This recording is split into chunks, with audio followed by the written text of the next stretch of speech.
Hello everyone, welcome to this video.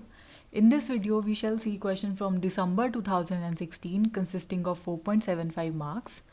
The question is, the integral equation phi of x minus 2 by pi 0 to pi cos x plus t phi t dt is equal to fx has infinitely many solutions if f is which among these four. So this part is given to us and they are asking for what values of this fx this integral equation has infinitely many solutions.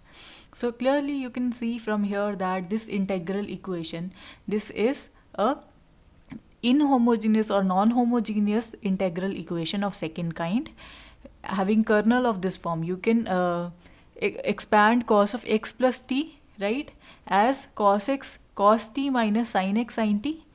Now you see that this kernel is a separable kernel, right? Separable means the terms is written in the summation like aix and bit, where what are these terms? Ai are just functions of x and bi are just the functions of the variable t. And how do we solve such systems? We reduce it to a linear system of something like this: I minus lambda a into C is equal to F, where what is this I? I is the identity matrix.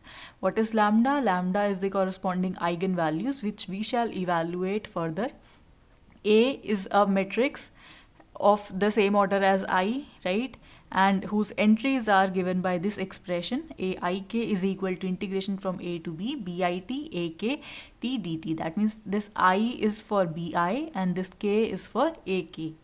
And what are these F? This is also a vector consisting of the entries fi, and we can evaluate it as bit ft dt, right? So these are the formulas. Now in order to have a unique solution or infinite solution, we must have a condition that we should calculate this determinant I minus lambda a, and we call it as d lambda, right? The determinant d lambda, because it would be a polynomial containing lambda. So now if this is non-zero, in that case we have unique solution for our integral equation, and if it is 0, we'll calculate what is the lambda and we'll calculate the corresponding solution, which is given in this form: phi of x is equal to fx plus lambda integration from 1 to n aix into ci. And in the what are ci's? We'll calculate these by solving this system of algebraic equations, right? We'll calculate ci using this system. So whatever lambda we obtain from here, we call them as eigenvalues, and whatever phi x we obtain here from here, we call them as eigenfunctions. This you all might be knowing. So in order to calculate whether we have infinite solutions, we'll solve d lambda is equal to 0 for our equation.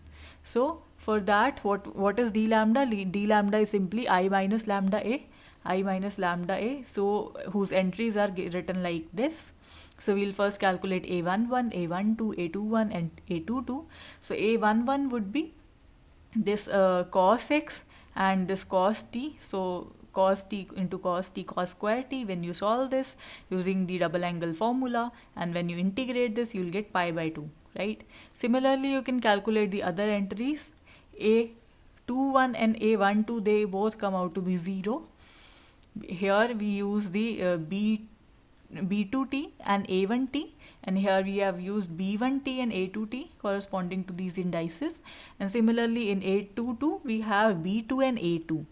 So when you substitute these values over here, you will get minus lambda by 2. So we have all these entries, so we can calculate the determinant d lambda. What would be that? 1 minus lambda pi by 2, 0 0 1 plus lambda pi by 2. Now for multiple solutions or infinite many solutions, we need to solve d lambda is equal to 0. So calculating the determinant, we have this thing. So this gives lambda is equal to 2 upon pi and minus 2 upon pi. So these two are the values obtained while solving d lambda is equal to 0. Now look at our question. In our question, the value of lambda is plus 2 upon pi, right? So we shall use this value to calculate the corresponding eigenfunctions or the solution of this equation. So let us calculate that. Moreover, so that means we are taking lambda is equal to 2 upon pi. So moreover, to calculate whether we have multiple solutions, let us look at this result. The result says the necessary and sufficient condition for the given non-homogeneous equation of second kind to have a solution, something lambda is equal to lambda naught, in our case it is 2 upon pi, right, is that the given fs is orthogonal to the eigenfunctions of the transposed equation. And what is the transposed equation? We'll take the transposed equation as this one. That means the corresponding homogeneous equation. We'll take it to be like this, because here the kernel is also symmetric. By symmetry, what do we mean? We mean that this KST is equivalent to K star ST. And what is K star ST? Not K star ST, but K star TS, right? That means we change this entries S and T with T and S, and we take the conjugate, complex conjugate of this kernel. So we have cos S plus T. If you replace S with T, you'll get the same thing. And moreover, because it is real, so taking the complex conjugate will leave it as such. So we'll see the eigenfunctions corresponding to this equation, right? So the algebraic system would now become I minus lambda A is equal to C. This, and we can solve this. We have the value of this matrix as 1 minus lambda pi by 2, 0, 0, 1 plus lambda pi by 2. C, we need to calculate them. They are unknown, C1, C2, and this is 0 matrix. And because we are talking about lambda is equal to 2 upon pi, so we have the system reduced like this. So now when you solve this, you will get 0 C1.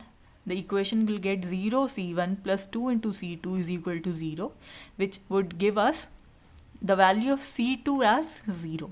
Now C2 is 0, so C1 could be anything. So this is something arbitrary. So what is the solution of this equation? The solution is given like this, right?